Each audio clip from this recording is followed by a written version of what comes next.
In this explainer, we're examining the molecular battleground inside the brain.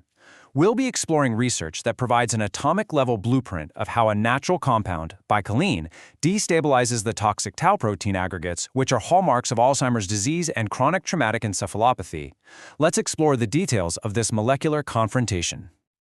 So, here's our roadmap. We will begin by understanding the problem of toxic tau proteins. Then, we'll introduce the compound baicalensis and see how scientists simulated its effects. After that, we'll break down precisely how it destabilizes these proteins, uncover two distinct mechanisms of action, and finally, discuss the implications for designing future therapeutics. All right, first, let's set the stage. The core pathology of many neurodegenerative diseases isn't merely the presence of a protein, but its misfolding and subsequent aggregation into harmful structures. These diseases are classified as tauopathies, and they're defined by this pathological aggregation of the tau protein. Now, while the large insoluble deposits, what are known as neurofibrillary tangles, are a well-known feature, there's growing evidence they may not be the primary cytotoxic agent. Instead, the scientific focus has shifted. It's now thought that the primary neurotoxicity may actually stem from smaller, intermediate structures called protofibrils. You can think of these as the soluble toxic precursors to the larger tangles. This brings us to a crucial therapeutic question. Can these protofibril structures be disrupted before they cause irreversible neuronal damage? This is where a potential therapeutic agent comes into the picture, a natural compound that has shown promise in counteracting these very protein aggregates. And that compound is baicalensis. It's a natural flavonoid extracted from the roots of Scutellaria baicalensis. Previous in vitro studies had already shown that it could disaggregate preformed Tau aggregates. The significant unknown, however, was the precise mechanism. What exactly is happening at the molecular level? Well, that's the question this research set out to answer. So here we have our matchup. On one side, the stable, toxic Tau protofibrils that characterize both Alzheimer's and CTE, and on the other, baicalensis, a natural compound with the potential to destabilize them. The objective then is to observe what happens when they interact at the atomic scale. Now, since these interactions can't be directly observed atom by atom in a living biological system, researchers turn to powerful computer simulations to model the entire process. This was done using molecular dynamics, or MD, simulations. The process began with constructing highly detailed, atomic-level digital models of the Tau protofibrils specific to both Alzheimer's and CTE. Then, digital baicalensis molecules were introduced into this environment.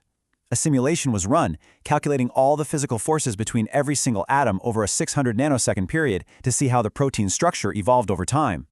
And what were the results of that simulation? Well, they were unambiguous. Baicalein had a significant and measurable impact on the structural stability of these toxic proteins. The simulations allowed us to see just how much. This chart shows a key measurement of structural stability called the carbon alpha root mean square deviation, or C-alpha RMSD. You can think of it as a wobble score for the protein's backbone. A higher score means there's a greater deviation from the initial structure, which indicates the protein has become more unstable. As you can see, for both the Alzheimer's and CTE protofibrils, introducing baicalensis leads to a higher C-alpha RMSD value, confirming that it does in fact induce significant structural instability. So how is this instability created? A primary mechanism is the disruption of the protein's core structure. These protofibrils get their rigidity from well-organized structures called beta sheets. The simulations show that baicalensis directly disrupts these sheets. And we can quantify this effect. Baicalensis reduced the beta sheet content by 3.14% in the Alzheimer's type fibril, and by a slightly larger 4.34% in the CTE type. By weakening this core scaffold, baicalensis really begins the process of unraveling the entire aggregate. What's interesting is that the interaction is also highly specific. Baicalensis doesn't just act uniformly across the protein. For the Alzheimer's fibril, it primarily targets the beta-5 and beta-8 fragments.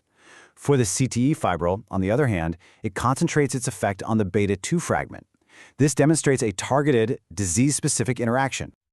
This specificity actually leads to one of the most interesting findings from the study. It seems baicalensis employs two completely different physical strategies to destabilize the two types of fibrils.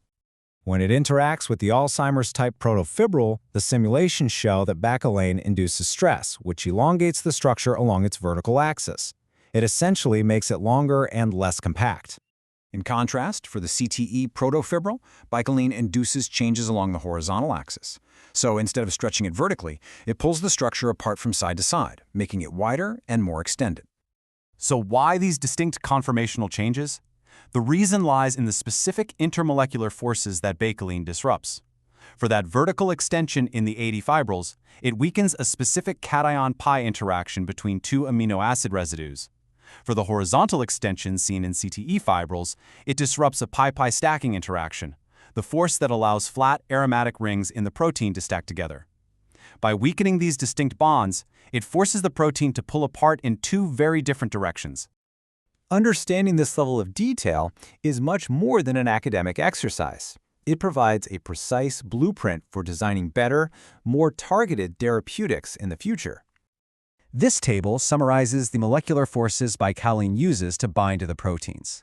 Now, while there is overlap, you can see hydrophobic interactions and hydrogen bonding are present in both. I want you to notice that the cation-π interaction is present only when baicalensis binds to the Alzheimer's type fibril.